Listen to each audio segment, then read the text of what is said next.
নতুন বছর এসেছে, কিন্তু আমরা কি নতুন করে আল্লাহর দিকে ফিরেছি? আসসালামু আলাইকুম প্রিয় বন্ধুরা।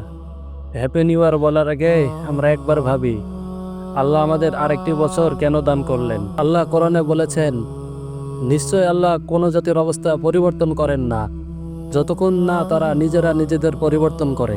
একবার ভাবুন, গত বছরে কত ভুল করেছি, কত নামাজ কাজা হয়েছে, কতবার আল্লাহকে ভুলে গেছি, তবুও তিনি কেন আমাদের বাঁচিয়ে রেখেছেন? নতুন বছর মানে কি শুধু আতশবাজি? না ভাই, নতুন বছর মানে নতুন করে তওবা করার সুযোগ। নতুন বছর মানে নতুন করে নামাজ শুরু করার সুযোগ।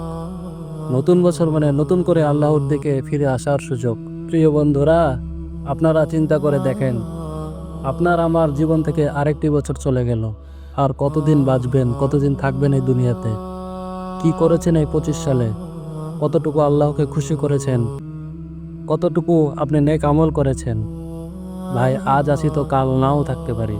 তাই আল্লাহকে বলুন, হে আল্লাহ, এই নতুন বছরে আমাদের অন্তরকে হেদায়েত দান করুন এবং আমাদের সমস্ত গুনাহ মাফ করুন এবং আপনাকে এবং রাসূলকে ভালোবাসার তৌফিক দান করুন। আর আপনার হুকুম আহকাম মেনে চলতে পারি, রাসূলের তরিকা অনুযায়ী চলতে পারি, সেই তৌফিক দিন। সকলে বলি আমিন। তাই আমাদের এই বছরটা শুরু হোক নতুন একটা খাঁটি তওবা দিয়ে, 5 ওয়াক্ত নামাজ দিয়ে, আর একটা ভালো নিয়ত দিয়ে। তাই প্রিয় বন্ধুরা, হ্যাপি নিউ ইয়ার নয়, বলো নতুন করে আল্লাহর পথে চলার বছর শুরু হোক। প্রিয় বন্ধুরা, ভিডিওটি ভালো লাগলে একটি লাইক করুন, কমেন্টে আপনার মূল্যবান মতামতটি জানিয়ে দিন, আর শেয়ার করে সবার মাঝে ছড়িয়ে দিন, যাতে সবাই এই বিষয়গুলো জানতে পারে এবং মানতে পারে।